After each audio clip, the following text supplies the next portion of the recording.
It was 7:42 p.m. when my name vanished in front of 200 people I'd never met. Seattle's grand ballroom glowed gold on the live-stream crystal chandeliers, tuxedos, the clink of silver.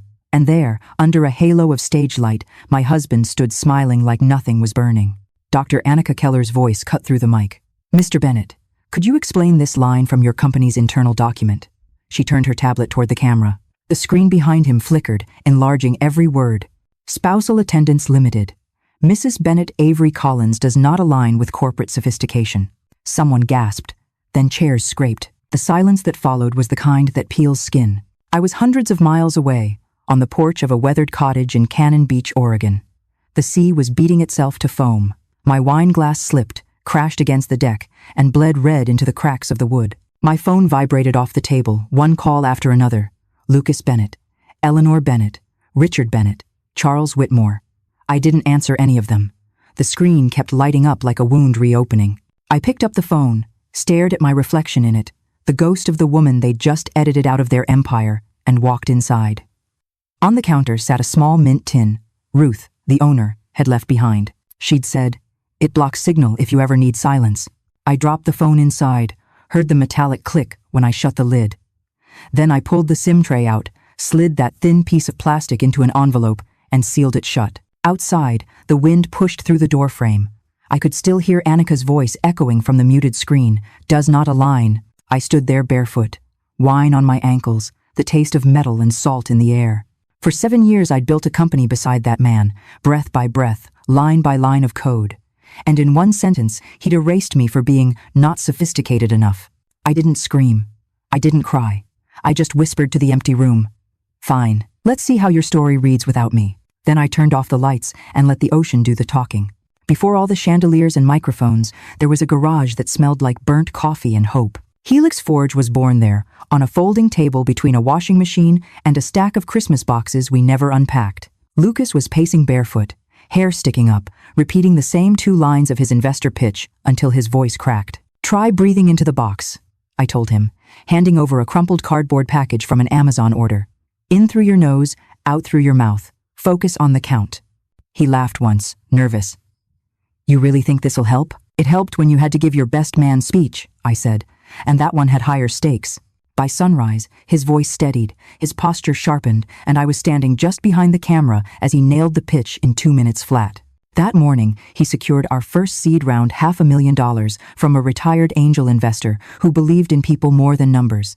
Back then, Lucas still thanked me after every call. He'd say, "Couldn't have done this without you, Avenue." And he meant it.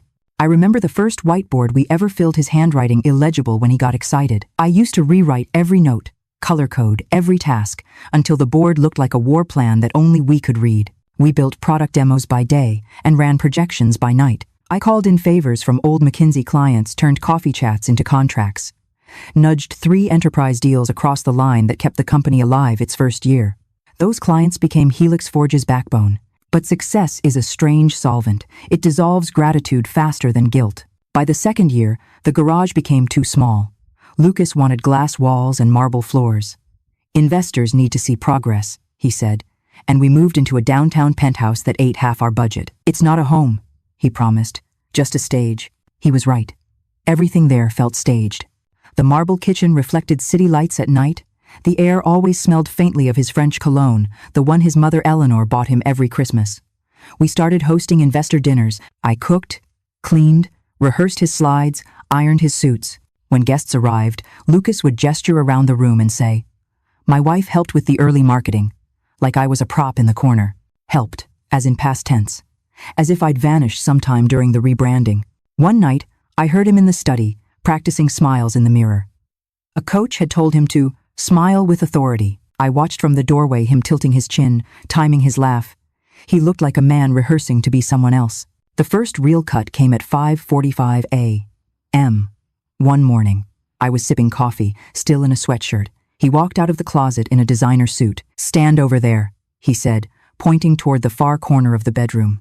"You're in my eye line. I need to practice the pitch." I moved aside, more out of reflex than obedience. "Actually, just leave," he added, eyes on his reflection. "This audience isn't like what you're used to. These are global VCs, not your McKinsey crowd. The word you're hit harder than leave." I walked out, barefoot on marble that felt too cold, and I realized something terrifying. I was invisible in the house I'd built, in the company I'd sustained, in the marriage I thought was a partnership. I kept telling myself it was temporary, that stress makes people cruel. But cruelty that repeats itself isn't stress, it's character. Weeks later, my former colleague Jessica, now Maya Patel, our head of operations, sent me a message. No words, just a screenshot. A budget sheet for the upcoming investor gala. Under strategic considerations, one line: spousal attendance limited to board-approved partners. Mrs. Bennett does not align with corporate sophistication. Beneath it, family advisory input. Family advisory meant Eleanor and Richard Bennett, his parents. The same people who'd called Helix Forge an expensive hobby until the valuation hit 8 figures. Now they were evaluating me like a stock option gone sour. The screenshot felt heavier than betrayal. It was bureaucratic exile, delivered in Excel. I didn't respond. I just stared at the words until they blurred. Then I walked to the kitchen, set my coffee down beside a single invitation card addressed to Lucas Bennett, and whispered, "Guess that's your stage, then." I didn't argue. I didn't beg. That night, I opened a travel tab on my laptop and searched Cannon Beach rentals. The first result was a weathered cottage on a cliff with mismatched furniture and a clear view of the Pacific. Available immediately. I booked it without hesitation. When I left the penthouse, Seattle was still asleep, wet streets reflecting neon, the city caught between night and morning. My suitcase rolled across the marble once, twice, then stopped. I turned back, just for a second. The place looked too perfect, too polished. A museum of everything I used to believe in. I left the keys on the counter beside the gala invitation, and a cup still half full of cold coffee. No note, no goodbye. Just the kind of silence that doesn't beg to be understood. The drive south felt like shedding skin. Each mile took a piece of noise with it. The hum of elevators, the constant Slack pings, the endless performance of pretending everything was fine. By the time the skyline disappeared in the rearview mirror, I felt lighter and strangely empty, like grief had burned itself clean. Cannon Beach smelled of salt and cedar. The cottage owner, Ruth Alvarez, met me on the porch wearing paint-stained overalls and a look that said she'd seen every kind of heartbreak. She handed me the keys, heavy, old-fashioned, and said, "You look like someone who finally ran out of pretending." She was right. I didn't even argue. Inside, the cottage was a patchwork of past lives: creaky floors, sea glass jars on the windowsill, a quilt draped over a couch that had probably survived generations. I dropped my bag, turned toward the ocean through the salt-fogged windows, and exhaled. For the first time in years, there was no clock ticking behind my ribs. That night, the sky turned orange and violet as the sun drowned behind the waves. I opened a bottle of wine Ruth had left for arrival therapy and sat on the deck. My phone kept buzzing 30, 40, 50 messages, but I couldn't bring myself to look. I told myself it didn't matter what they said. But of course, it did. Because the thing about betrayal is that it doesn't need your permission to replay in your head. I remembered the little things, the way Lucas had started dressing differently, the subtle pauses when I entered a room full of investors, the new passwords on shared accounts. He'd built walls, one polite smile at a time, and I had held the bricks for him. Once, early in our marriage, he used to fall asleep mid-sentence while we brainstormed ideas. He'd rest his head on my lap, mumbles about algorithms and product vision spilling out until he drifted off. I'd run my fingers through his hair and think, we're building something bigger than both of us. Now, he was rehearsing his pitch in front of mirrors, repeating words like sophistication, global alignment, strategic optics. He didn't even look at me when he said them. I had become his past tense useful, then embarrassing. Around midnight, I finally checked my phone. The first text was from Maya. "I'm so sorry. The exec team knows." He announced it himself. I read it twice, then locked the screen again. The humiliation wasn't private anymore. It had become a company memo, a punchline whispered between boardrooms. When dawn came, I walked barefoot along the shore, the sand cold and coarse under my feet. The waves crashed and retreated like something ancient, reminding me how small I was and how free. Back in Seattle, they were probably setting up the ballroom, adjusting the lighting, practicing smiles. I imagined Eleanor approving floral arrangements that cost more than the garage rent we once shared. Richard shaking hands with men who valued connections over integrity. Lucas would be adjusting his tie, checking his reflection in the same way he'd practiced every morning. And somewhere in all that choreography, my absence would hang like static. I made coffee on Ruth's ancient percolator and sat at the table, surrounded by the hum of quiet. No startup jargon, no buzzwords, no pretending, just the rhythmic crash of waves and the hiss of boiling water. I realized then why the memo had hurt so much. It wasn't just exclusion, it was erasure. They hadn't just uninvited me, they had rewritten history to start after I'd stopped existing. People think betrayal is one event. It isn't. It's a slow deletion, pixel by pixel, until you look up and can't recognize your own life. As the sun climbed, I opened my laptop. My cursor blinked on a blank page. I typed one sentence: everything begins again at 0. And in that moment, it didn't feel like running away anymore. It felt like reclaiming something.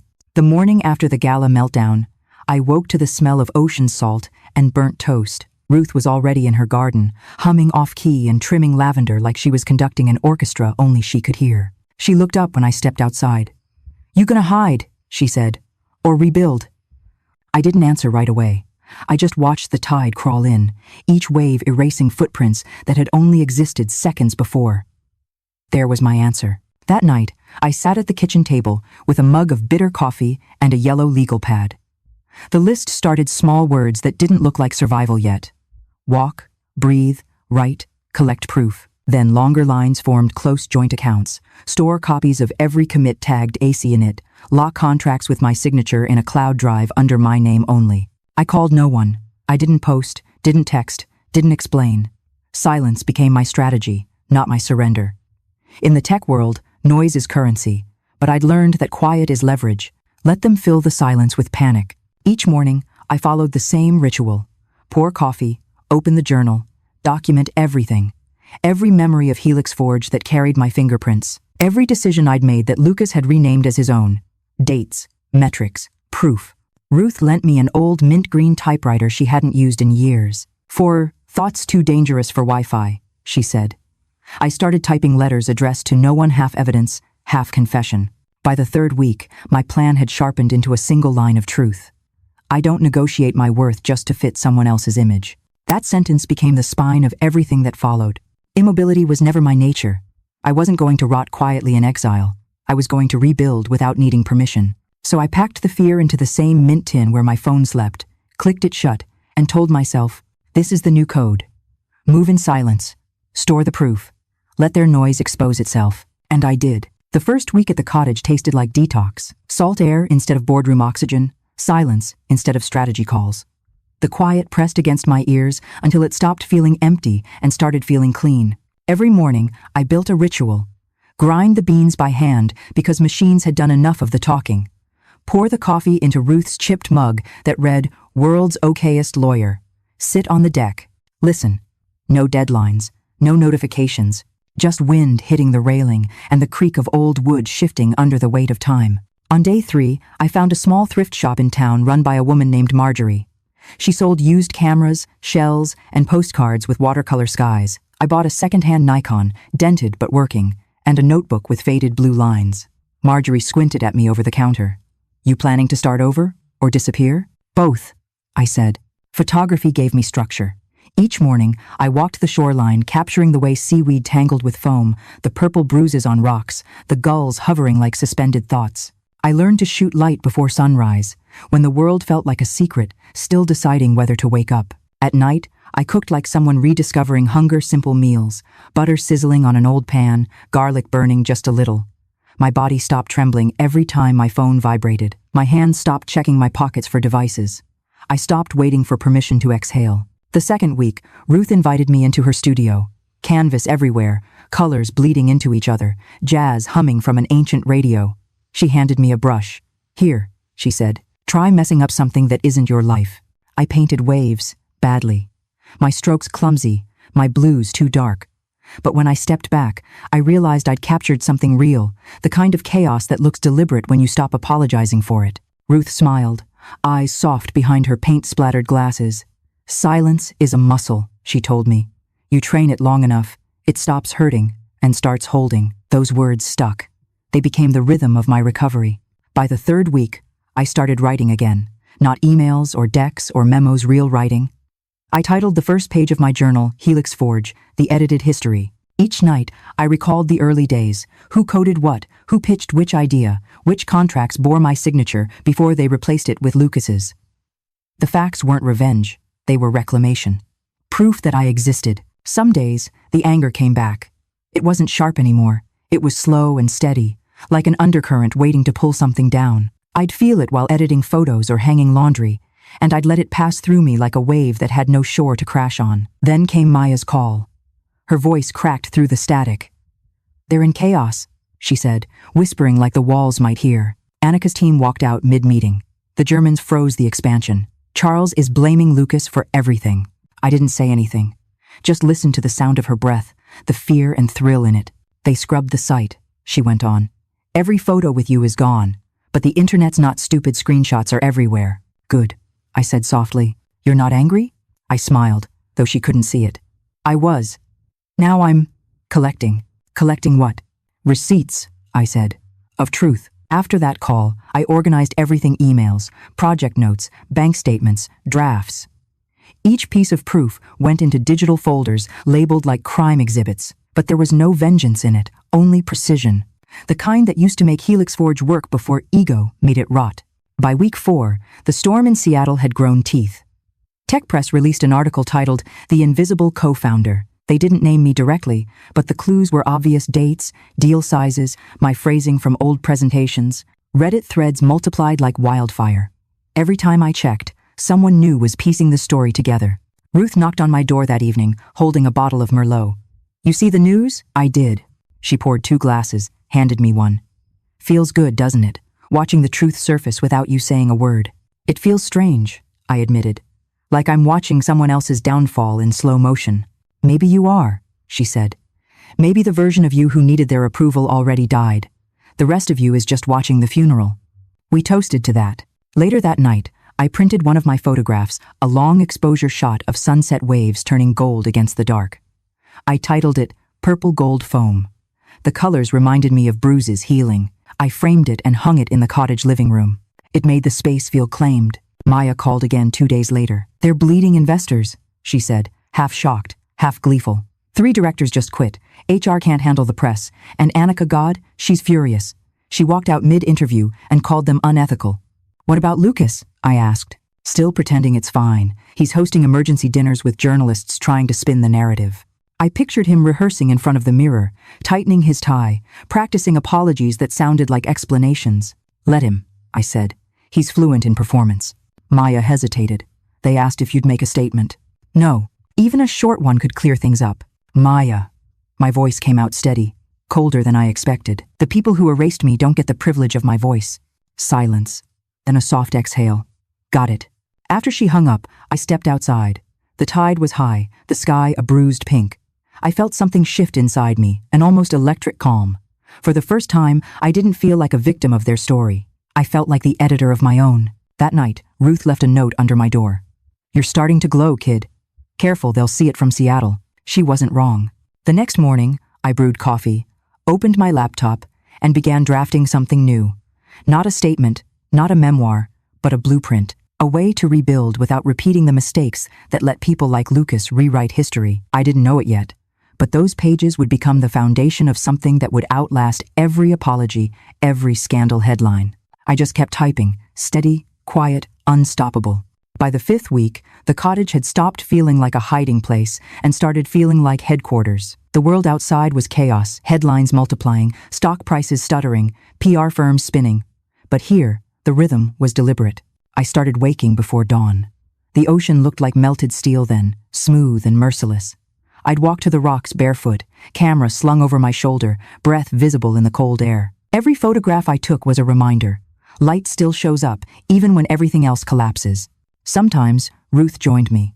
She'd shuffle down with her thermos of tea and paintbrushes poking out of her pocket. "Funny thing about water," she'd say, sketching the waves without looking. "It doesn't care what it breaks, it just keeps shaping things." She taught me to sit still for 10 minutes a day. No phone, no music, just silence until it stopped feeling hostile. "Silence," she said, "isn't emptiness. It's bandwidth. Most people never realize how much truth can fit inside it." At first, those 10 minutes were torture. My brain replayed every conversation from Seattle, every dismissal, every sentence that had cut me in half. But eventually, the noise faded. What was left felt solid, like the part of me they couldn't edit out. When Maya called again, I could hear exhaustion in her voice. "They're panicking," she said. "Lucas barely sleeps. He's snapping at staff, rewriting press statements every hour. Eleanor's trying to control the narrative, but she's radioactive now. Good, I said simply. You sound detached. I'm just not invested in the sequel of a story I didn't write. Maya laughed quietly. You're stronger than you used to be. No, I said. I just finally stopped mistaking loyalty for love. After the call, I opened the journal again. I drew a line down the middle of the page, left side, then, right side. Now, under, then, I wrote, help, explain, fix, endure. Under now. Watch, document, build, protect. I realized that healing wasn't passive. It was architecture. In early December, Ruth convinced me to visit the local art co-op. They were hosting a small winter exhibit. My hands shook as I brought in the framed photo, purple gold foam. The manager, a quiet man with silver hair, studied it for a long time before nodding. There's a story in this color, he said. You ever think of selling it? I hadn't. But when someone bought the print that weekend for $250, I didn't feel like I'd sold something. I felt like I'd reclaimed proof that my work could stand on its own name again. Back at the cottage, I marked the day in my journal. First sale not tied to him. A few nights later, Ruth knocked on my door with 2 cups of chamomile tea. You ever notice, she said, settling into the chair across from me, how people only apologize once the damage becomes public? Yeah, I said. Private guilt doesn't count unless someone's watching. She smiled sadly. Let them watch then. Just don't join the performance. That night, I wrote until my fingers cramped. I described everything, the garage nights, the marble mornings, the little humiliations that stacked until they became architecture. But the tone had changed.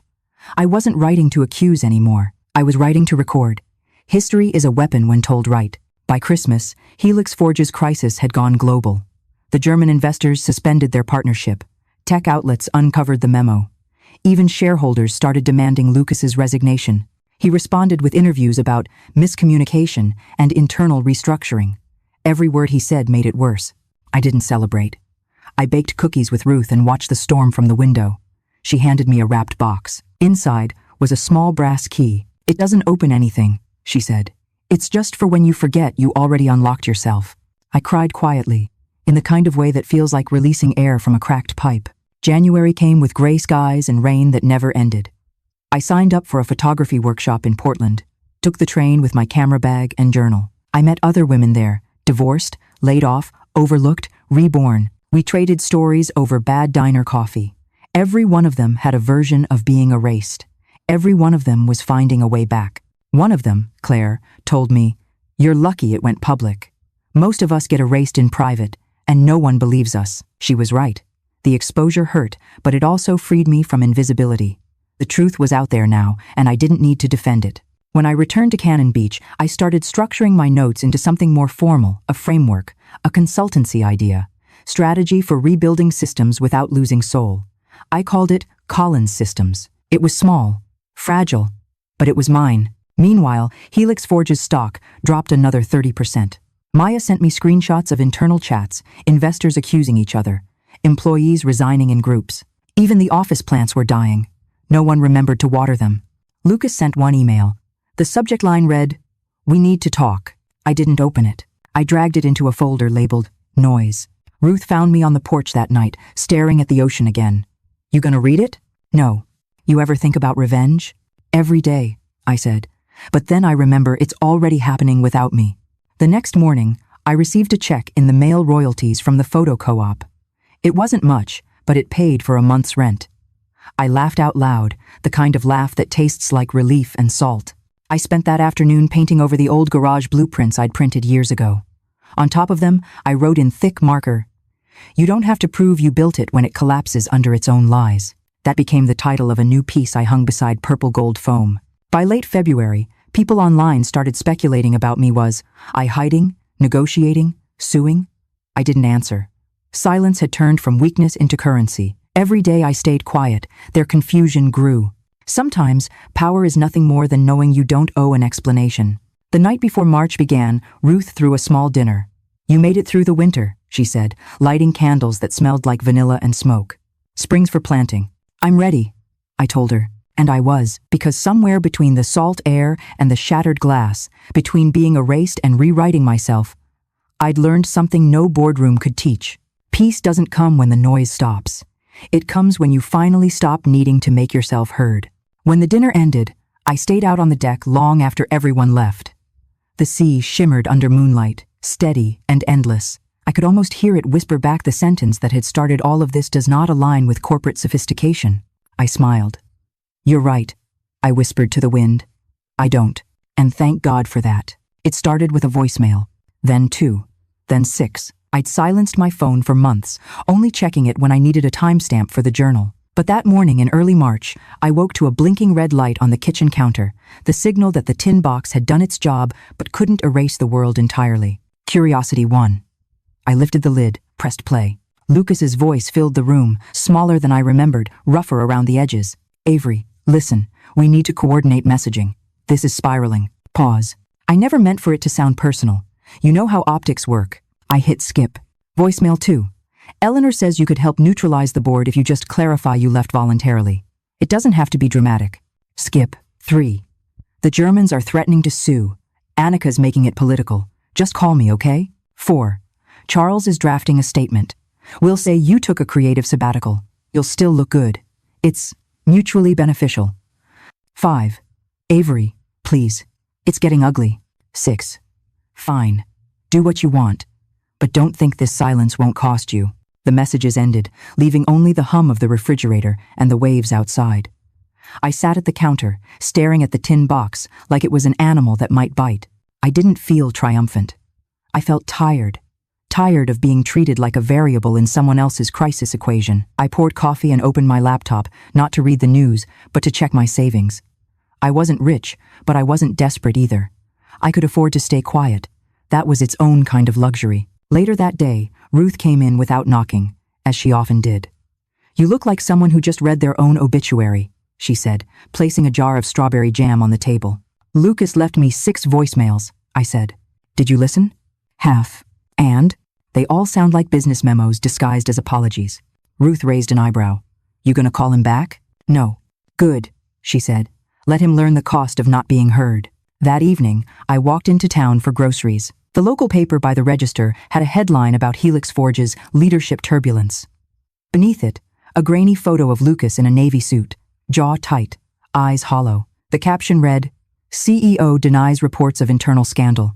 I almost felt sorry for him almost. When I got home, there was another voicemail. This one wasn't from Lucas. Mrs. Bennett, this is Richard. His tone was clipped, the kind that could slice glass. Our legal team has reviewed certain communications involving proprietary information. If you choose to, he cleared his throat, misrepresent Helix Forge's internal operations, you'll leave us no choice but to act accordingly. I laughed out loud. It sounded foreign in the empty house. An hour later, Eleanor called too. Her message was dripping with sweetness. Avery, dear, you've made your point. Let's not ruin the family's reputation over misunderstandings. People talk, you know. Seattle's small. It was almost funny the way she said family, as if I hadn't already been cut from that tree. The following week, Maya warned me about a new development. Whitmore's making offers, she whispered over the phone. He's calling it a goodwill settlement, $200,000 and a mutual NDA, basically hush money. What's the condition? You sign a statement saying you chose not to attend the gala. I nearly choked on my coffee. So I erase myself again? I told them you wouldn't. Good. You sure? $200,000 is... Maya, I interrupted. Some silences are worth more than cash. She sighed. They're scared. Charles looks like he hasn't slept in days. Lucas is losing weight. HR's got lawyers running simulations for potential lawsuits. The place feels like a funeral home. Maybe it is, I said softly. Maybe it's just burying the wrong people. After we hung up, I walked to the window. The sea was violent that day, wind shredding the surface into silver shards. I thought about Whitmore's offer, about Lucas's tired voice, about the line between dignity and revenge. It's a thin line, razor sharp, but I'd learned how to bleed quietly. The next morning, I packed all the printed emails, pitch decks, and photos into a manila envelope and tucked it in the bottom drawer of Ruth's old desk. I wrote one line across the front. Evidence is not equal to explanation. Because I didn't owe anyone an explanation. Still, the tension in Seattle kept rippling outward. Journalists began calling Ruth's landline, guessing where I'd gone. Anonymous emails appeared offering exclusive interviews. One said, "We can help you control your story." Control. The same word Lucas used to love. I deleted every message. Let them wonder. The day after, Ruth found me pacing outside. "You're shaking." she said, pressing a cup of mint tea into my hands. You okay? I don't know. Part of me wants to burn everything down, she nodded. Then make sure you're not standing too close when it falls. That night, I couldn't sleep. I kept hearing Lucas's last voicemail. Don't think this silence won't cost you. Maybe it would. Maybe peace was just a prettier word for loneliness, but at least it was mine. By the end of that week, a clip surfaced online grainy, secretly recorded, clearly taken before the gala. In it, Eleanor stood beside the PR director, whispering, "Cut her from the frame." IDRing where?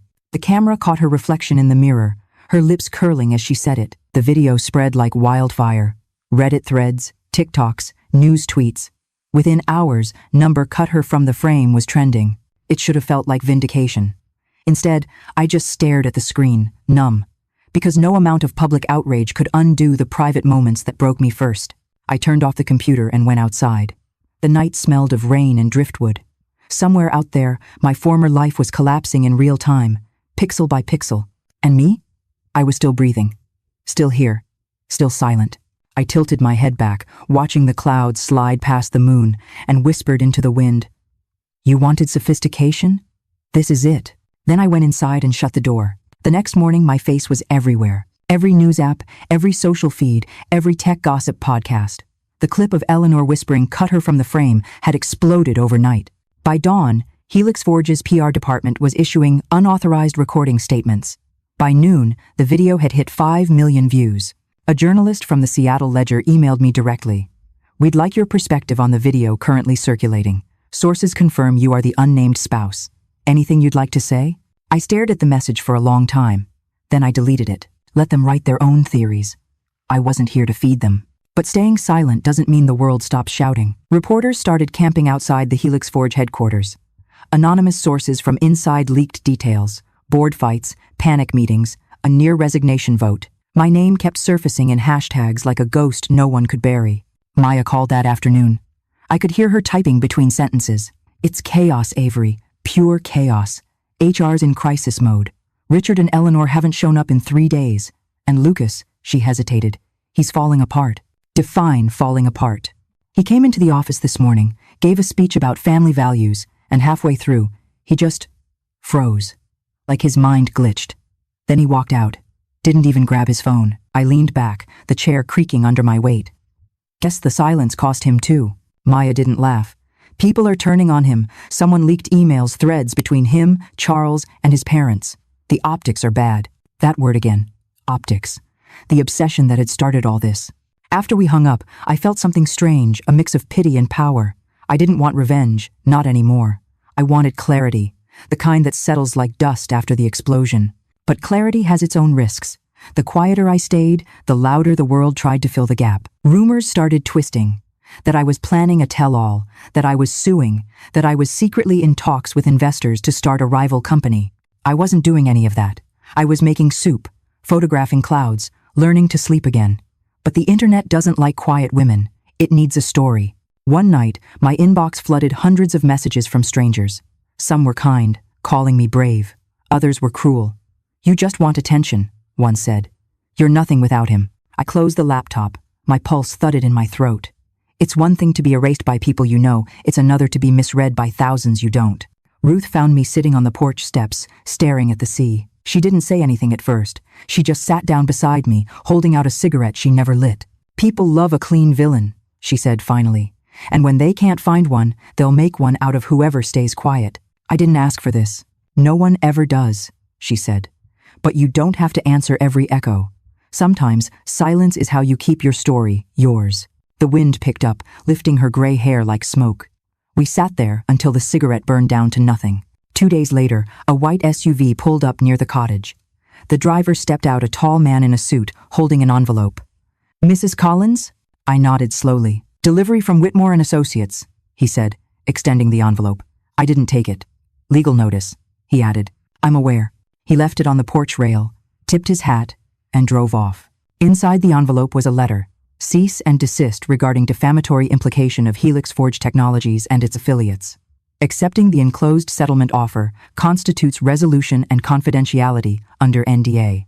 Attached, a check for $250,000. They'd raised the price of my silence. I stared at it until my vision blurred. $250,000. Enough to start a small firm, to buy time, to rebuild. But it wasn't about money. It was about ownership of my voice, my version of events, my name. If I took the deal, I'd confirm what they'd always believed, that my story only had value when they were willing to pay for it. That night, I built a small fire behind the cottage. I didn't plan to burn the letter, I just wanted warmth. But when the flame caught, the envelope slipped from my hand like it was tired of waiting. The paper curled and blackened, edges glowing orange before collapsing into ash. The check went next. The fire hissed, and the smoke smelled faintly of ink and cheap redemption. When it was over, I whispered, "No deal." The next morning, I mailed the ashes in a mason jar to Whitmore's office. No note, just the return address, Cannon Beach. Ruth nearly spit out her coffee when I told her, "You really did that?" I shrugged. They wanted closure. I gave them some. She laughed until she cried. "You've got ice in your veins, girl." "Not ice," I said. "Clarity." That same week, Lucas showed up unannounced. It was raining hard, sheets of water pounding against the windows. I heard the tires on gravel before I saw the headlights cutting through fog. My stomach dropped. He stood on the porch, soaked, hair plastered, eyes wild. For a moment, he looked like the man I'd met years ago, the one who used to dream out loud in our garage. But when he spoke, I heard the echo of boardrooms. "Avery, please. We need to talk." I didn't open the door. "You need an audience, not a conversation." "It's not like that." "Then what's it like, Lucas? Enlighten me." He took a step closer. "Everything's falling apart. The press, the investors, they think I lied. I just need you to say I never meant to exclude you." I almost laughed. "You didn't mean to?" "Lucas, you put it in writing." "I was under pressure. Optics matter. You of all people understand that." "Optics killed us," I said, "and now they're eating you alive." He opened his mouth, then closed it again. Rainwater dripped from his chin. "Do you hate me?" I thought about it. "No," I said finally. "I just don't believe you exist outside of applause." He flinched, like I'd slapped him. "Please," he whispered, voice breaking. "Help me fix this." "I already did," I said. "By leaving." He stayed there a long time, shivering, waiting for something I didn't have to give. When he finally turned back to his car, the red taillights bled across the fog like a wound closing too late. After he left, I stood at the window, heartbeat steady, breath calm, no shaking, no tears, just peace. Outside, the sea kept roaring, relentless, untamed. Inside, I made tea, wrote 3 words in my journal: "Don't go back." That night, as I lay in bed, lightning split the sky, illuminating the framed photo of the golden waves. The light flashed once, twice, then went dark. For the first time, I realized the story wasn't just about survival anymore. It was about ownership of silence, of truth, of the space my name occupied. And if they wanted to drag me back into their noise, they'd have to learn the one rule I'd mastered better than any of them. You can't manipulate someone who no longer needs to be believed. Seattle had always smelled like wet ambition steel, espresso, and rain. When I returned that April morning, it smelled the same. But everything had changed. The city that once represented everything I'd built now carried the faint aftertaste of rot. I wasn't coming back for revenge, not for a confrontation, not really. I told myself I just wanted to witness it, to see the empire Lucas and his family had tried to polish crumble under the same light they'd worshipped. The cab driver glanced at me in the rearview mirror. "You heading to the Lydian?" I nodded. "Big event today?" He chuckled. "Some tech company doing damage control, I think. Press everywhere. You'd think they were launching a spaceship." I looked out the window at the skyline slicing through low clouds. Helix Forge's logo still gleamed on one of the towers, the same one I'd helped lease. A ghost wearing my fingerprints.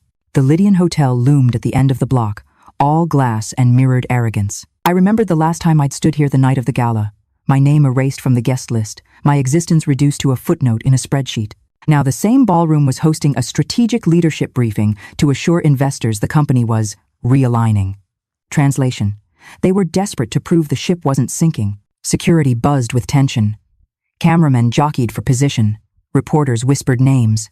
I slipped through the side corridor, unnoticed, my press badge, courtesy of Maya, now officially resigned, now officially on my side. She found me near the catering hall, her dark eyes flicking with nerves. "You sure about this?" she whispered. I smiled faintly. "I'm not here to speak, just to listen." The ballroom doors opened with a soft mechanical sigh. Inside, the stage gleamed under cold white light. The same chandeliers, the same smell of expensive desperation. Rows of investors and journalists filled the seats. At the center of it all stood Lucas Bennett, My ex-husband, the man who had once practiced his smile in our shared mirror. Now his suit looked too big for him. His hair was thinner, his shoulders drawn tight. The confidence that once rolled off him in waves had curdled into static. Cameras flashed as he stepped up to the microphone.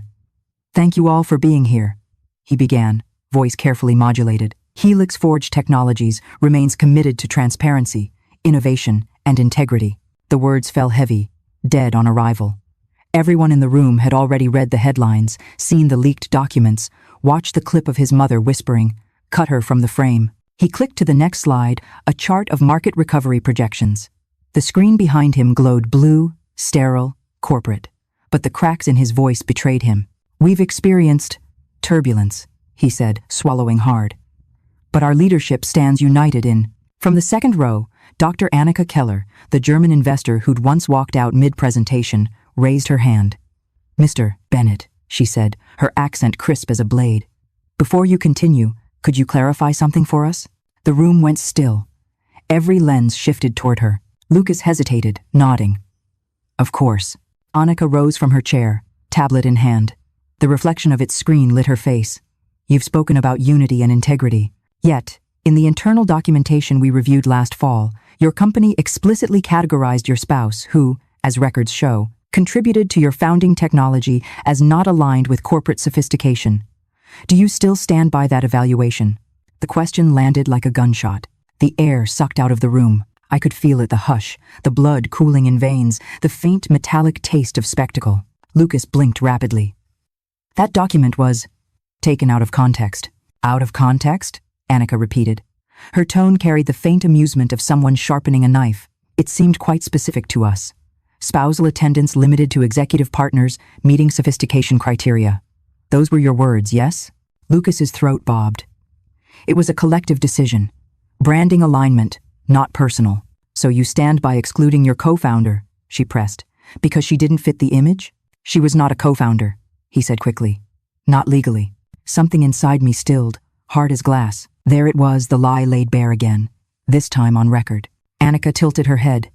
"Not legally," she repeated. "And yet, I've seen the original commit logs from your first platform prototype, tags signed AC in it. Would you care to explain those initials, Mr. Bennett?" The room erupted into whispers. Maya, standing beside me near the exit, whispered under her breath. "Oh, she brought receipts." Lucas's composure cracked. "I don't see how that's relevant to today's discussion." "It's relevant," Annika said coolly, "because integrity isn't measured in valuations. It's measured in how you treat the people who built your foundation." The moderators looked panicked. Cameras zoomed in. Someone from PR gestured frantically from the side of the stage. Lucas tried to smile, but it came out as a twitch. "We're here to discuss forward strategies, not dwell on..." Annika's voice cut through him like a scalpel. "You talk about forward strategies while standing on a history you've tried to erase. How do you expect investors to trust your vision when you rewrite the past to suit your narrative?" He froze. The microphone buzzed faintly. Then, from the back of the room, another voice, an older man, gravelly called out, "Answer her question, Bennett." It was Richard, his father, standing among a cluster of board members. His face was pale, his tie loosened. For the first time, he didn't look like a patriarch. He looked like someone watching his investment burn. Lucas's voice faltered. "Dad." Richard raised a hand. "No, you wanted to handle this, remember? Handle it." The words hung like smoke. Cameras caught every angle. Lucas's gaze flicked across the crowd, searching for an ally. When his eyes landed on Eleanor, seated in the front row in pearls and practiced calm, she looked away. He was alone. I stood still at the edge of the room, unseen but not invisible. My pulse was slow, steady.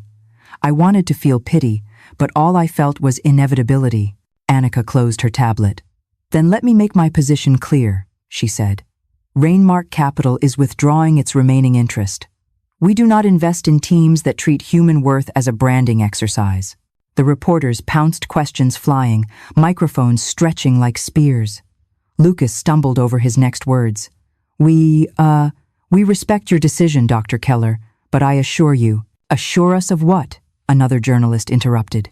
"That you've learned empathy overnight?" Laughter rippled through the audience, quiet, nervous, the sound of vultures circling. The lights were too bright now. Sweat beaded on Lucas's forehead. The white of his shirt glowed under the stage glare, making him look translucent, unreal. He tried to recover, gesturing toward the slide deck. Helix Forge remains financially stable. A loud electronic pop cut him off. The screen behind him glitched, then flickered to black. The logo disappeared. For a second, only static filled the speakers. Then, like fate pressing play, a different video started. The same pre-gala footage of Eleanor whispering, "Cut her from the frame." Her voice, faint but unmistakable, echoed through the sound system. The audience gasped. Someone had synced the viral clip directly into the presentation feed.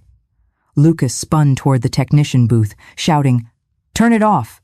Turn it!" Too late. The projector froze on a still frame. Eleanor's face, half-shadowed, lips curled mid-whisper. Reporters surged forward. Cameras flashed in bursts. Eleanor covered her mouth, eyes wide. Richard looked ready to vanish. Lucas slammed a fist against the podium. "This isn't authorized content," he barked. But it didn't matter. The damage was total. Annika stood calmly, watching. "Perhaps now," she said evenly. "Everyone can see why Rainmark left." For a long moment, no one spoke. The hum of cameras, the shuffle of expensive shoes, the soft click of pens, the symphony of a downfall. And then, faint but clear, someone from the crowd whispered, "Where's she now?" The wife. I didn't move, didn't breathe. For a heartbeat, I almost stepped forward. Almost. But the silence felt heavier, more powerful than any words I could have spoken. Lucas looked out over the crowd, scanning for me. His voice cracked. "She's gone," he said quietly. "She left." The way he said it, it wasn't defensive anymore. It was broken, almost reverent. Annika gave a small nod. "Then perhaps she was the smartest one among you." The ballroom doors burst open as journalists pushed closer, flashes blinding. The moderators tried to end the session, but the story was already writing itself in real time. I slipped out the side door, Maya right behind me. The air outside felt sharper, cleaner. I could still hear the chaos inside, the muffled shouts, the collapsing illusion. Maya exhaled hard. "You planned this?" I shook my head. "No. Just waited long enough for truth to do what it always does." She stared at me. "That feed swap, someone had to trigger it. You think it was Noah?" I didn't answer. The rain had started again, light but persistent.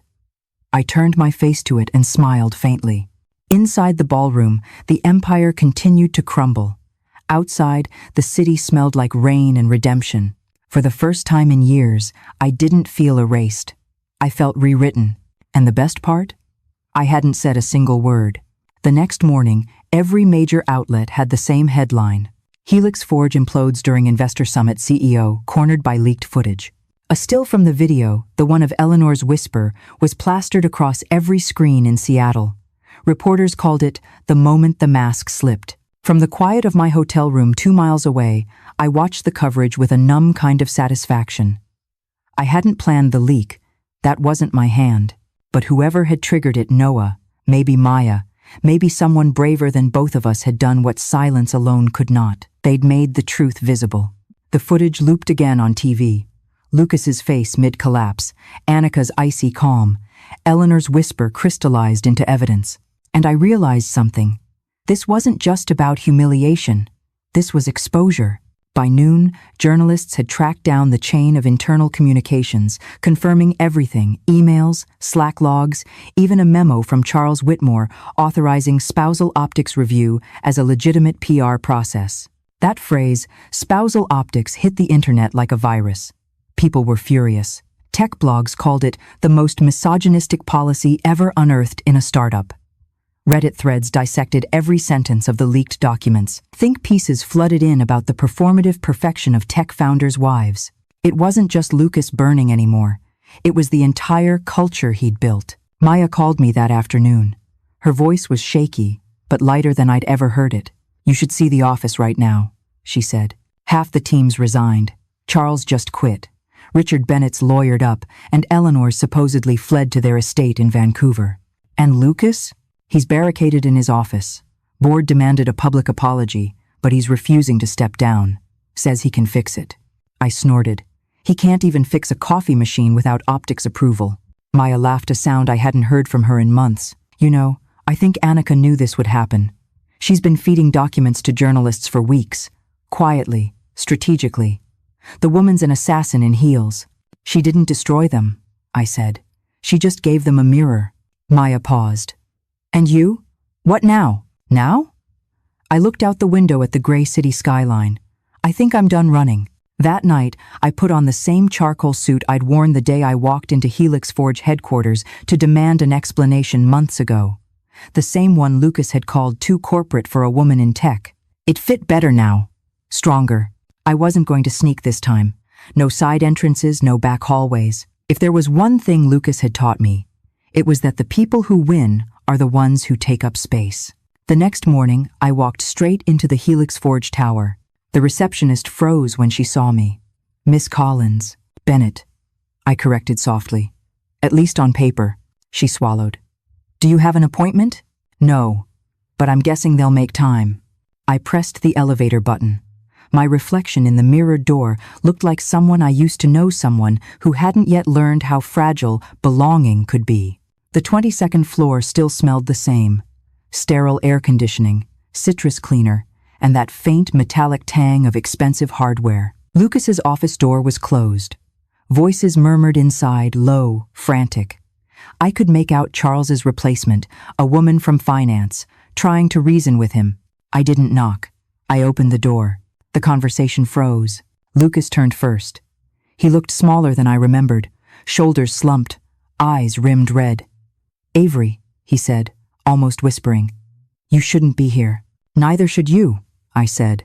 The other woman, Marla, if I remembered right, glanced between us like she'd walked into a live grenade. I'll give you two a moment. She left quickly, closing the door behind her. Silence stretched, taut as wire. He exhaled shakily. You saw the news. I did. You think this makes you right? I don't need to be right, Lucas. I just needed to stop being invisible. He laughed bitterly. Congratulations. You're everywhere now. Do you know how much stock we've lost since that video went live? I leaned against the doorframe. 400 million, last I checked. Impressive burn rate. He winced. They're crucifying me. They're just holding up your own words, I said quietly. I didn't make them up. You think you're innocent? His voice cracked. You walked away. You left me to deal with this. I left because you told me to, I said. You wanted polish. You got transparency instead. He ran a hand through his hair. You could have warned me. I did. You called it nagging. For a moment, neither of us spoke. The city hummed below, 1,000 stories away. He slumped into his chair. I didn't mean to hurt you. Yes, you did, I said. You just didn't think it would matter. He stared at the floor. I thought, if I looked the part, they'd finally respect me. My parents, the investors, everyone. And now? He gave a hollow laugh. Now I'm a cautionary tale. The words hung between us, fragile and final. I crossed the room, stopping just short of his desk. There's something you should know. He looked up warily. What? The clause your parents slipped into our prenup, the spousal optics one? It's not enforceable. He blinked. What are you talking about? My lawyer found it. It only holds if it was applied in good faith. You used it to exclude me, to protect your image. That makes it malicious intent, which means, I smiled slightly, if I wanted to, I could sue you and Helix Forge for defamation and breach of partnership promise. His mouth opened, closed. You wouldn't. I won't, I said, but I want you to know I could. He rubbed his temples. You always were the strategist. No, I said softly. You mistook loyalty for strategy. That's why you lost. The intercom buzzed suddenly. A voice from the lobby. Mr. Bennett, Dr. Keller is here for her follow-up interview. Should I send her up? Lucas's color drained. Annika's here? I smiled faintly. Perfect timing. When the elevator doors opened, she stepped out like the storm had been waiting for her cue. Tailored navy suit, hair pulled into a sleek twist, eyes sharp as ice. Mr. Bennett, she said evenly. Miss Collins. She nodded at me. I was hoping you'd come. Lucas tried for civility. This isn't the right time. On the contrary, Annika said, folding her arms. This is exactly the right time. She set a folder on his desk, the papers inside perfectly aligned. The board has voted. You're being asked to step down effective immediately. The majority cited loss of investor confidence, ethical breaches, and reputational risk.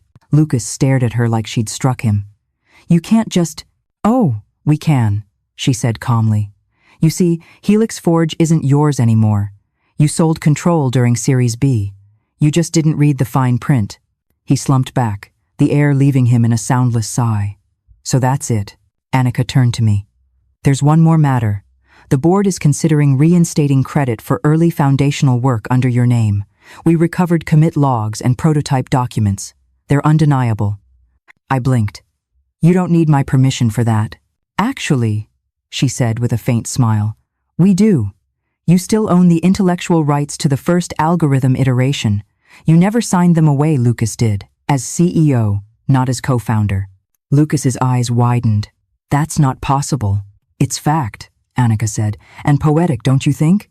She handed me the document folder. You can keep the rights or license them back. Either way, they're yours. The paper felt heavy in my hands. Annika extended her hand. I hope you'll consider building something new. Something that belongs entirely to you.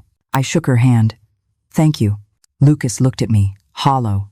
You're really going to walk away with everything? I met his gaze. No, Lucas. I'm walking away with what was already mine. Annika turned to leave but paused at the door. One last thing, she said. For what it's worth, Miss Collins, your silence was the most eloquent statement I've ever seen. When she was gone, Lucas stared out the window at the rain streaking down the glass. You win, he whispered. It wasn't a game, I said. You just never learned that love isn't a marketing plan. I walked to the door, hand on the handle. Behind me, he said quietly. I never stopped loving you. I paused. You stopped respecting me first. The rest followed. Then I left him there in that office that had once been both of ours, surrounded by the ghosts of everything we'd built and broken. Outside, reporters swarmed the street again. Flashes popped, voices shouted questions. Miss Collins, do you have a statement? Are you returning to Helix Forge? Was the leak you're doing? I smiled just enough for the cameras to catch the edge of it. No comment, I said, and walked through the chaos like it wasn't mine. The rain had turned to drizzle by the time I reached the waterfront. The air smelled like salt and engine oil. Across the bay, ferries cut slow white lines through the gray water. My phone buzzed in my pocket, a new message from an unknown number. From Noah Park. You were right. I included everything because I couldn't stand their lies anymore. I'm sorry it had to happen this way. You deserved credit, not pity. I read it twice, then typed back. You did the right thing. Noah's reply came almost instantly. Maybe. But I think you should know Charles tried to pin it on me. The Slack logs show it was Lucas's direct instruction. Include everything to flex transparency. His words. My stomach tightened. So that was it, the twist of all twists. Lucas had orchestrated his own downfall, too arrogant to realize transparency cuts both ways. For a long moment, I just stood there, the wind tugging at my coat, rain soft against my face. Somewhere in that same city, the man who once measured my worth in optics was watching his reflection crack under truth. And me? I was free. The storm had passed, but the air still tasted electric, like the second before a lightning strike, when everything holds its breath. I walked along the pier until the voices behind me faded, until all I could hear was the sound of water and the echo of my own footsteps. Every rise and fall of the tide whispered the same thing. It's over. It's yours now. And for the first time, I believed it. The fallout moved faster than I could track. Within 24 hours, Helix Forge's valuation dropped another $100 million. Investors scrambled. The press called it the cleanest corporate self-destruction since Theranos. But numbers didn't interest me anymore. What mattered were the faces, the people who'd once looked through me, now forced to remember I existed. The following afternoon, an emergency press conference was scheduled at the Lydian Ballroom, the same place everything had begun. The irony was cinematic. I wasn't invited, of course, but I went anyway. I arrived early, sitting near the back, hood up, quiet as a ghost. The room buzzed with reporters, the low hum of equipment, the soft shuffle of papers. I could smell the tension, hairspray, perfume, anxiety, hot lights. On stage, a polished podium bore the Helix Forge insignia still shining, though everything beneath it had rotted. Behind the curtains, movement, PR assistants, lawyers, a flash of Eleanor's pearl collar. Then Lucas stepped out. He looked like a man unraveling in real time. No suit jacket, just a wrinkled shirt. His eyes were ringed with sleepless nights. The confidence, the carefully crafted facade was gone. What remained was raw nerve. "Thank you all for coming," he began, voice hoarse. "I owe explanations." The room quieted instantly. Cameras whirred. He adjusted the mic, fingers trembling. "I want to start by addressing the events that took place during yesterday's investor meeting. There were missteps, personal and professional. I failed to protect the integrity of my team, and I failed someone who didn't deserve it." Murmurs rippled through the crowd. He continued, eyes darting to the cameras. "There's been speculation about documents, about policies, about my marriage. I won't defend them. They were wrong. Every word." The phrase, spousal optics, he swallowed, was a grotesque attempt to manufacture perfection. I thought that by polishing the image, we'd attract respect. But what we built wasn't respect. It was a cage. A journalist raised a hand. "Are you confirming the internal memo was authentic?" Lucas nodded slowly. "Yes." "And your wife, was she involved in the early algorithm?" He hesitated. The silence stretched thin. Then he said it. "Yes. She built the foundation. The company would not exist without her." Flashes exploded like lightning. "Does that mean she was a co-founder?" Another voice shouted. He stared at the podium, voice barely steady. "Yes." It should have felt triumphant. Vindication delivered in high definition. But as I watched him struggle for breath, a part of me realized I didn't need this moment anymore. He wasn't my enemy. He was just another consequence of his own blindness. Still, I stayed. Lucas pressed on, words tumbling out in fragments. "For years I convinced myself that image equaled worth, that if everything looked perfect, maybe it would be. I let my family's approval dictate who I was, and in doing so, I lost the only person who ever saw me before the mirror did." He paused, the silence hanging like fog. "To Avery, if you're watching." My throat tightened. "I'm sorry," he said simply. "Not the PR kind of sorry, the kind that comes too late." For the first time, his voice didn't sound like strategy. It sounded human. Then Eleanor rose abruptly from the front row, face stiff. "This is unnecessary," she hissed. "You're humiliating yourself." Lucas looked at her, and for once, there was no fear. "No, Mother, I'm telling the truth." The room collectively inhaled. "You raised me to believe control was the same as success," he said, his tone breaking. "But control without empathy isn't leadership, it's vanity." She glared, lips trembling. "You're throwing everything away." "I already did," he said quietly. "The night I let you convince me to cut her from the frame." Eleanor's hand twitched, as if she wanted to slap him, but remembered the cameras. Instead, she turned and walked out, her heels clicking like gunfire. The sound echoed through the ballroom until the doors slammed shut. Lucas exhaled shakily, leaning on the podium. "That's all," he said. "Helix Forge will appoint interim leadership effective immediately.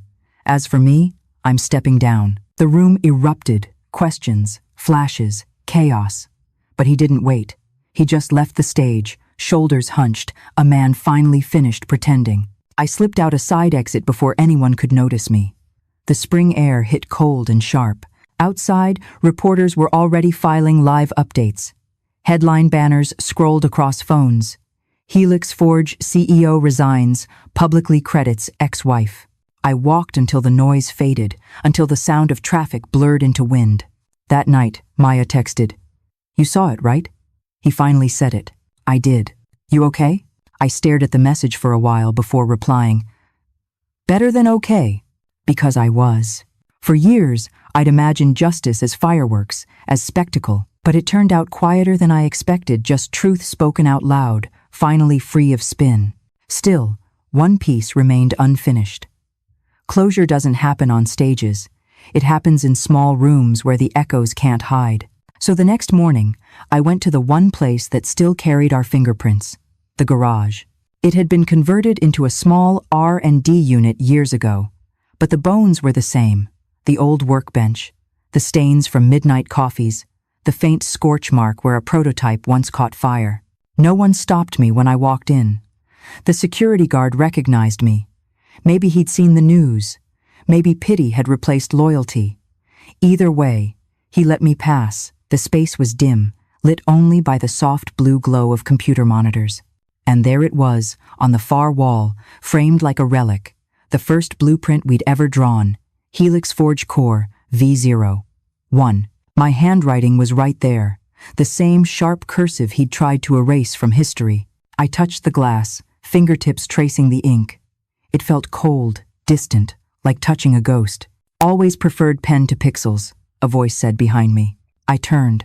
Lucas stood in the doorway, wearing a sweatshirt instead of a suit. No cameras, no audience.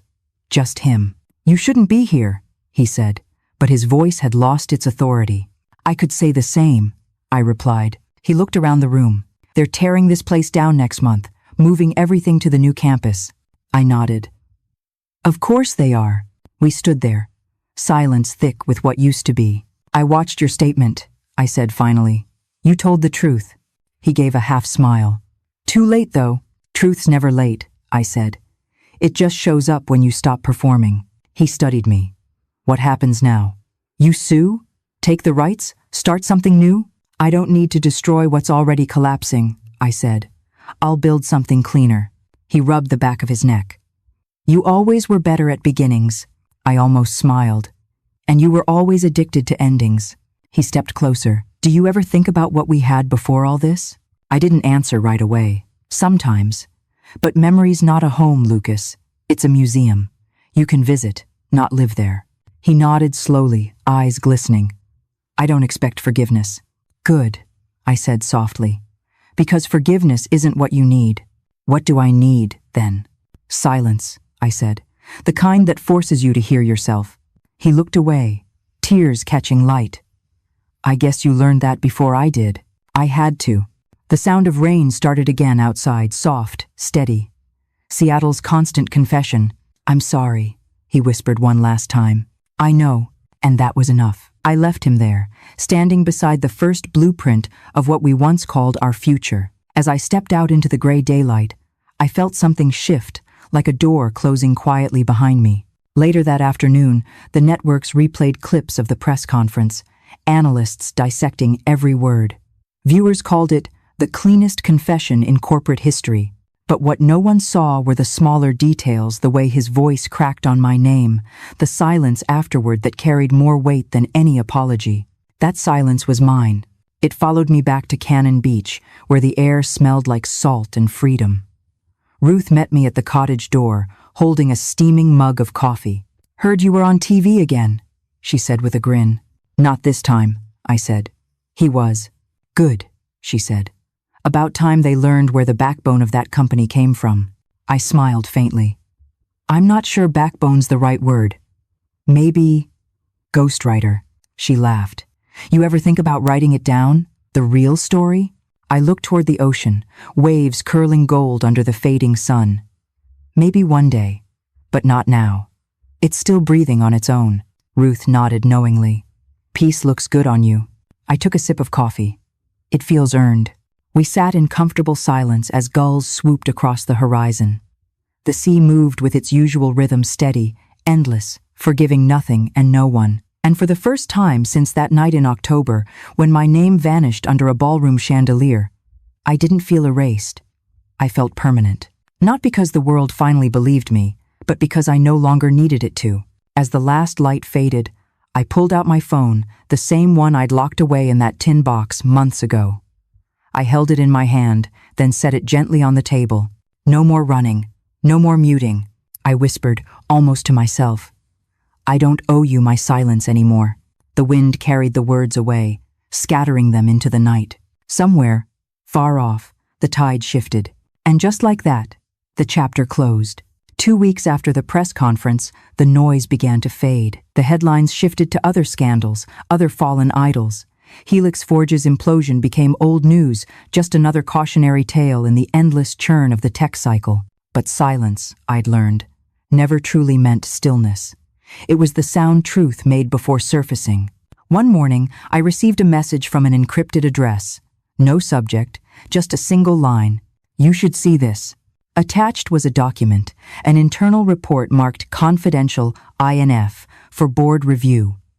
It was a forensic audit of the company's digital archives, every commit log, every deleted Slack message, every version of the foundational code. And there, in black and white, was the final proof. The first iteration of the algorithm time-stamped, signed with my user tag, AC init. Every subsequent version branched from that base. My code was the spine of Helix Forge's system. The audit confirmed it. I wasn't just part of the beginning. I was the beginning. But the file contained something else. A line buried deep in the metadata, an internal note from Noah Park. This record is being restored to preserve factual authorship and prevent further manipulation. Truth belongs to the builder. I sat there for a long time, reading that line over and over. It felt like an epitaph and a resurrection all at once. When I called Maya, her voice trembled with disbelief. You saw it too? Yes, I said quietly. They're finished, Avery. Legally, financially, reputationally done. Annika's team is filing for control of the IP, but the audit makes it impossible to exclude you now. You're officially listed as Founding Contributor 1. I exhaled slowly. Not co-founder? They're avoiding the term for liability reasons, but everyone knows what it means. Outside, the ocean thrashed against the shore, as if applauding. Do you want to sue? Maya asked cautiously. No, I said after a beat. I want to own. That afternoon, I met with Ruth in her studio. She was painting storm clouds in oil, heavy and dramatic. So, she said, wiping her hands, the Empire's finally acknowledged the ghost in its walls. I nodded. Feels strange. I thought I'd feel vindicated, but it just feels still. That's peace, she said. You're not chasing anything now. You already caught it. She poured us wine. So what's next? And hard, I smiled faintly. A company that doesn't erase its builders. Ruth grinned. I like the sound of that. That night, I couldn't sleep. I opened the audit again, tracing each line of code I'd written years ago. The syntax felt like muscle memory, sharp, efficient, honest. I realized I hadn't just written software.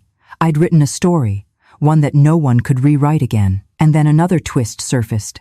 At the bottom of the audit file, buried in the appendix, was a legal note referencing the spousal optics clause, the same one Lucas's parents had inserted into our prenup. It turned out that clause, when used to justify my exclusion, created a breach of fiduciary duty for the board itself. It was a built-in self-destruct. If they hadn't weaponized it against me, they might have survived. But they did, and now it rendered every board decision under its influence voidable. I laughed out loud, the sound echoing in the empty room. They'd engineered their own undoing. The next morning, Annika called from Berlin. Her voice was crisp, almost amused. You've seen the audit, yes? I have. Good. You should know, the press will too.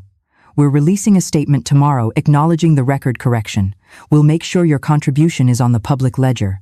Permanently. Why tell me first? I asked. Because I respect builders, she said simply.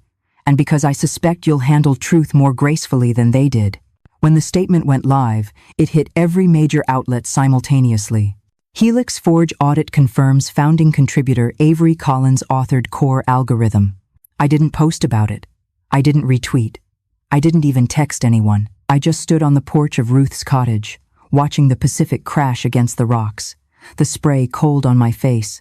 For the first time, I wasn't angry or triumphant or afraid. Just still. Because the truth, when it finally lands, doesn't roar. It settles. That night, I took out the mint tin where my old phone had slept for months. I opened it, slipped the SIM card back in, and powered it on. The screen came alive, hundreds of missed calls, unread messages, ghostly remnants of a life I'd buried. I deleted them all. Every voicemail, every apology, every headline. Then I typed a single note in my phone's recorder app. My voice was calm, steady. Silence wasn't surrender. It was preparation. You thought erasing me would make your story cleaner, but all it did was make the truth sharper. You built your throne on my work, and now the foundation speaks for itself. I saved the file, titled it Countermove. Not because I planned to release it, but because some truths deserve a name. The morning the audit went public, the world moved like it was finally exhaling. For years, my name had been erased from the story of Helix Forge, but now it was everywhere, embedded in footnotes, credit lines, patents, citations, not screamed, not headline material, but quietly, officially, true. I made coffee and watched the emails roll in. Reporters, ex-employees, professors, strangers who'd read the story and recognized themselves in it. Some offered congratulations, some offered jobs, some simply wrote, "Thank you for surviving loud enough for us to notice." I didn't reply to most of them. I didn't need to. One message, though, stood out. It came from Noah. "You were right about silence. It's terrifying but effective. Keller says you own the narrative now. I'm leaving Helix Forge too. Could I send you something before I go?" I answered with one line, "Send it." An hour later, a courier arrived with a thick envelope. Inside were printed Slack logs, screenshots, timestamps, all showing the digital trail of the spousal optics clause. And attached at the end, one more note from Noah. "I don't know what they told you, but this wasn't an accident. Lucas approved that clause himself. His parents didn't just insert it, he signed it voluntarily. Thought it made him look focused. I think he wanted to believe he was sacrificing you for greatness. Turns out he was just sacrificing greatness for ego." I sat with that sentence for a long time, not out of shock somewhere deep down. I'd always known, but because truth, when it finally arrives, doesn't feel like revelation. It feels like confirmation. That night, I went for a walk along the beach.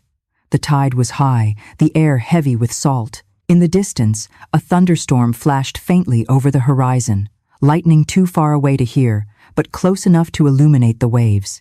I thought about Lucas, alone now, reputation in ashes. I wondered if he was relieved it was over. Maybe ruin was the only way he'd ever stop performing. The wind picked up, pulling at my hair. I closed my eyes and let the noise of the ocean fill the space where his voice used to live. When I got back to the cottage, Ruth was waiting with 2 mugs of hot chocolate. "You look lighter," she said, handing me one. "I am," I said. "It's strange. I didn't have to fight to win." "That's the thing about truth," she said. "It doesn't need muscle, just time." She gestured to the stack of printed audit pages on the table. "So what now? You going back to rebuild?" I smiled, shaking my head. "No, I'm starting something else. A firm for people who get edited out of their own stories, the forgotten partners, the quiet architects." Ruth's grin was slow, proud. "You're turning survival into a service. I like that." I laughed softly. "Maybe I'll call it Countermove." "You should." Later that night, alone again, I lit a single candle on the desk. The light flickered across the walls, the soft hum of the sea outside syncing with my heartbeat. I opened my laptop, created a blank document, and typed the first line. Collins Strategy and Systems, founded April 21. Mission: build with truth at the core. No investors, no board, no PR filters, just me, the code, and the truth.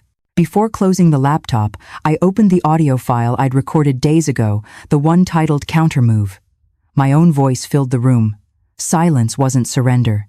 It was preparation. For the first time, I didn't flinch hearing myself speak. That night, I dreamed of the garage not as it was, but as it should have been. No suits, no spectators. Just the hum of old computers, coffee cups on the floor, the sound of keys clicking like heartbeat. Lucas wasn't there. The space belonged only to creation again. When I woke, the storm had passed. The light outside was golden, washing over everything like forgiveness. On my way into town, I stopped at the post office to send a single letter addressed to Lucas Bennett. No return name. Inside was one printed page, the first commit log with my initials, AC in it, highlighted in red. Below it, I'd written by hand, "The truth builds itself. You don't need to frame it." No signature, no explanation, just that. By the time I reached the beach again, the tide had gone out, leaving ripples of wet sand that shimmered like glass. I stood there for a long moment, breathing in the salt and the silence. Everything was different now, but nothing was loud. And maybe that was the point. People always think revenge looks like fire, but for me, It looked like peace, slow, quiet, absolute. The waves rolled in again, soft and certain. I whispered into the wind, half to myself, half to whatever gods govern justice. Checkmate. And the ocean whispered back. Finally. 6 months later, Seattle felt like another lifetime. The air in Fremont was cleaner, saltier, less heavy with ghosts. I'd rented a small office on the second floor of an old brick building that overlooked the water. The windows rattled when the wind passed through, and every morning smelled like roasted coffee and river fog. On the glass door, the words were simple, almost understated. Collins' Strategy and Systems. Below it, in smaller letters, Truth at the Core. The first day I opened the doors, the world was quiet. No press, no cameras, no whispers of scandal. Just me, a pot of black coffee, and 3 clients who believed in what I'd built before they knew who I used to be. One was a biotech startup founded by 2 women who'd left a toxic VC firm after being told they lacked executive polish. Another was a non-profit edtech platform trying to expand without losing its culture. The third was a small fintech run by a single father rebuilding after a messy partnership collapse. Each story was a variation of mine, voices nearly erased, clawing their way back. And every time I helped them stand taller, a part of me healed too. Maya became my COO, walking into the office on day 1 like she'd always belonged there. "You realize," she said, scanning the exposed brick walls, "this is exactly what Helix Forge was supposed to be." "Yeah," I said. "Except this time, we won't have to fake integrity." She grinned. "God, it feels good to work for someone who means what she says." Ruth's paintings hung along the back wall, soft grays, violent blues, streaks of gold light breaking through storms. She refused payment, calling them gifts to the resurrection. Sometimes I caught myself staring at them when the office went quiet, remembering how silence used to feel suffocating. Now it felt sacred. Helix Forge still existed, technically. But under interim leadership, it was little more than a shell, profitable but soulless. Their brand was functional, their tone clinical. The media had moved on. Even the Reddit threads went dormant. Lucas was still CEO in title, though stripped of decision-making power. I'd seen one photo him outside the old headquarters, thinner, older, wearing the same 1,000-yard stare I'd once had. The caption beneath read, "Helix Forge founder keeps low profile amid restructuring." There was no triumph in seeing him diminished. Just a strange melancholy, the quiet recognition that we'd both been broken by the same thing, only I'd learned how to rebuild from it. Sometimes I caught myself wondering if he'd ever walked by our old garage, if he still smelled coffee and solder and thought of what we'd built together. But the thought didn't sting anymore. It was just a fact, like rain.